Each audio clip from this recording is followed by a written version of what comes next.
দৈনিক প্রথম আলো তাদের প্রধান শিরোনাম করেছে ভূমিকম্প ইস্যুতে দেশে সক্রিয় আরেকটি ফাটল রেখার সন্ধান।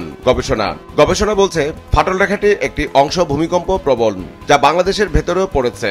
ভূমিকম্পের ঝুঁকি আরেকটি ফাটল রেখার সন্ধান। এটি বাংলাদেশের জামালপুর ও ময়মনসিংহ থেকে ভারতের কলকাতা পর্যন্ত বিস্তৃত। দৈর্ঘ্য প্রায় 400 কিলোমিটার। এটি সর্বোচ্চ 6 মাত্রার ভূমিকম্প তৈরি করতে পারে। দেশে 13 ঘন্টায় 3 বার ভূকম্পন। গভীর রাত থেকে বৃহস্পতিবার বিকেল পর্যন্ত দেশে একদিনে 3 দফায় ভূমিকম্প। শেখ হাসিনার প্লট বরাদ্দের দুর্নীতি মামলার রায় নিয়ে পত্রিকাটি রিপোর্টের শিরোনাম করেছে শেখ হাসিনার 21 বছর, জয় ও সাইমার 5 বছর করে কারাদণ্ড। প্লট দুর্নীতি। বিচারক রায় ঘোষণার সময় বলেছেন, জনগণের সম্পদ থেকে লোভ সামলাতে পারেননি শেখ হাসিনা। দুদকের পৃথক 3 মামলা। 3 মামলায় আসামির তালিকার নাম 47 জনের। শেখ হাসিনা সহ 9 জন 3 মামলাতেই আসামি। আসামিদের মধ্যে গ্রেপ্তার 1 জন, অন্যরা পলাতক। 1 জন খালাস, অন্যদের বিভিন্ন মেয়াদে সাজা। নির্বাচনকে সামনে রেখে আইন শৃঙ্খলা বাহিনীর সাথে নির্বাচন কমিশনের বৈঠক ইস্যুতে পত্রিকাটি রিপোর্টের শিরোনাম করেছে শুরু থেকেই আচরণবিধি প্রয়োগের নির্দেশনা ইসির। আইন শৃঙ্খলা নিয়ে সভা। ডিসেম্বরের প্রথমার্ধে নির্বাচনের তফসিল। এর আগে নির্বাচনে আইন শৃঙ্খলা রক্ষাকারী বাহিনী মোতায়েনের পরিকল্পনা নিয়ে বৈঠক ইসির। দৈনিক সমকালও তাদের প্রধান শিরোনাম করেছে ভূমিকম্প ইস্যুতে। ভূমিকম্পের 150 উদ্ধার যন্ত্র বাক্সেই পড়ে আছে। শেখ হাসিনার প্লট বরাদ্দের দুর্নীতি মামলার রায় নিয়ে পত্রিকাটি রিপোর্টের শিরোনাম করেছে 3 মামলায় শেখ হাসিনার 21 বছর কারাদণ্ড। পূর্বাচলে প্লট বরাদ্দ দুর্নীতি। জয় ও পুতুলের 5 বছর করে কারাদণ্ড। আরও 21 জনের বিভিন্ন মেয়াদে সাজা।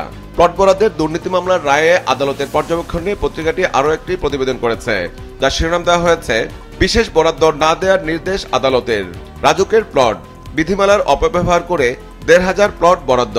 দুর্নীতি দমন কমিশন অধ্যাদেশ 2025 অনুমোদন ইস্যুতে পত্রিকাটি রিপোর্টের শিরোনাম করেছে দুর্নীতি দমনে সম্পৃক্তদেরও সম্পদের হিসেব বাধ্যতামূলক। উপদেষ্টা পরিষদের বৈঠক। ভবন ও নির্মাণ কাজ অনুমোদনের জন্য আলাদা কর্তৃপক্ষ গঠনের নির্দেশ। আটক কেন্দ্র ও জেলখানা পরিদর্শন করতে পারবে মানবাধিকার কমিশন। শেখ হাসিনার প্লট বরাদ্দের দুর্নীতি মামলার রায় নিয়ে দৈনিক যুগান্তর তাদের প্রধান শিরোনাম করেছে হাসিনার 21 বছর কারাদণ্ড। প্লট বরাদ্দের জালিয়াতির 3 মামলার রায়। ভূমিকম্প ইস্যুতে পত্রিকাটি রিপোর্টের শিরোনাম করেছে 13 ঘন্টায় ফের 3 দফা ভূমিকম্প।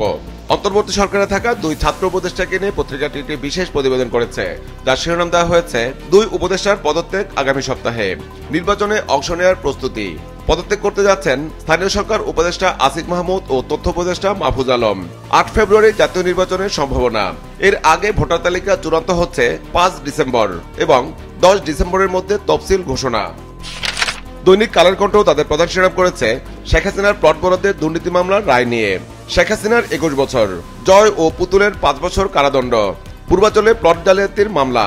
কারাদণ্ডের পাশাপাশি শেখ হাসিনাকে 3 লাখ টাকা জরিমানা এবং জয় ও পুতুলকে 1 লাখ টাকা জরিমানা করা হয়েছে। রায়ের আসামিদের সর্বোচ্চ সাজা যাবজ্জীবন না হওয়ায় অসন্তুষ্টি প্রকাশ করেছেন দুদকের প্রসিকিউটর। প্লট বরাদ্দের দুর্নীতি মামলার রায়ে আদালতের পর্যবেক্ষণ নিয়ে পত্রিকাটির আরও একটি প্রতিবেদন করেছে, যার শিরোনাম দেওয়া হয়েছে সম্পদের প্রতি লোভ ছিল শেখ হাসিনার। আদালত সুবিধাবঞ্চিতদের প্লট দিতে 7 নির্দেশনা। মন্ত্রণালয়কে স্বাধীন তদারকি ইউনিট প্রতিষ্ঠার নির্দেশ। জাতীয় নাগরিক পার্টিকে নিয়ে দৈনিক আমার দেশ তাদের প্রধান শিরোনাম করেছে এনসিপির দ্বন্দ্বে শুরুতেই হোঁচট তৃতীয় শক্তির। সিদ্ধান্তহীনতার পেছনে 2 ছাত্র উপদেষ্টার আপত্তি। জোটে আপ বাংলাদেশকেও রাখতে চায় কেউ। সম্ভাবনা উড়িয়ে না দিয়ে আলোচনা অব্যাহত। বিএনপির সঙ্গে সমঝোতার ব্যাপারে আগ্রহ অনেকের। ভূমিকম্প ইস্যুতে পত্রিকাটি রিপোর্টে শিরোনাম করেছে ফের ভূমিকম্প, আপনার সব বলছে পর্যবেক্ষণ কেন্দ্র।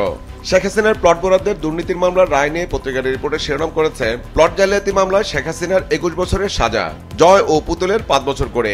সম্পদের প্রতি শেখ হাসিনার কেন এত লোভ, রায়ে বিচারক। দৈনিক দেশ রূপান্তরও তাদের প্রধান শিরোনাম করেছে শেখ হাসিনার প্লট বরাদ্দের দুর্নীতি মামলার রায় নিয়ে। হাসিনার 21 বছরের কারাদণ্ড। পূর্বাচল প্লট দুর্নীতি মামলার রায়। 3 মামলায় শেখ হাসিনার 7 বছর করে সাজা, জয়ের 5 বছরের কারাদণ্ড, পুতুলের 5 বছরের কারাদণ্ড।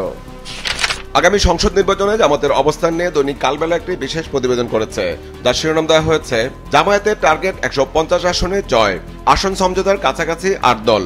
তফসিলের পর প্রার্থী চূড়ান্ত, জয়ের সম্ভাবনা যার, মনোনয়ন তার। ত্রয়োদশ সংসদ নির্বাচন। শেখ হাসিনার প্লট বরাদ্দের দুর্নীতি মামলার রায় নিয়ে পত্রিকাটি রিপোর্টের শিরোনাম করেছে এবার শেখ হাসিনার 11 বছরের কারাদণ্ড। দৈনিক আজকের পত্রিকাও তাদের প্রধান শিরোনাম করেছে শেখ হাসিনার প্লট বরাদ্দের দুর্নীতি মামলার রায় নিয়ে। হাসিনা জয় পুতুলের সাজা, প্লট বরাদ্দের দুর্নীতি। 3 মামলায় শেখ হাসিনার 7 বছর করে 21 বছরের কারাদণ্ড। শেখ হাসিনার ছেলে জয় ও মেয়ে পুতুলের 5 বছর করে কারাদণ্ড। সাবেক গৃহায়ন প্রতিমন্ত্রী শরীফ আহমেদের 18 বছরের কারাদণ্ড। গৃহায়ন ও গণপূর্ত মন্ত্রণালয়ের 18 জনের বিভিন্ন মেয়াদে সাজাপ্রাপ্ত সব আসামিকে জরিমানা, খালাস পেয়েছেন একজন। উপদেষ্টা পরিষদের বৈঠক নিয়ে পত্রিকার রিপোর্টে শিরোনাম করেছে, দেশজুড়ে ভবন অনুমোদনে কর্তৃপক্ষ গঠনের নির্দেশ। উপদেষ্টা পরিষদের বৈঠক, 4টি অধ্যাদেশের খসড়া অনুমোদন, ভবন নির্মাণ কোড মানা হচ্ছে কিনা তা নিয়ে উদ্বেগ। দুদকে কমিশনার থাকবেন 5 জন, 2 জন প্রযুক্তিবিদ। 6 মাস পরপর কাজের হিসেব দিতে হবে দুদককে। এনসিপির জোট গঠন ইস্যুতে পত্রিকাটি রিপোর্টে শিরোনাম করেছে, এনসিপির নেতৃত্বে জোট গঠন পেছালো।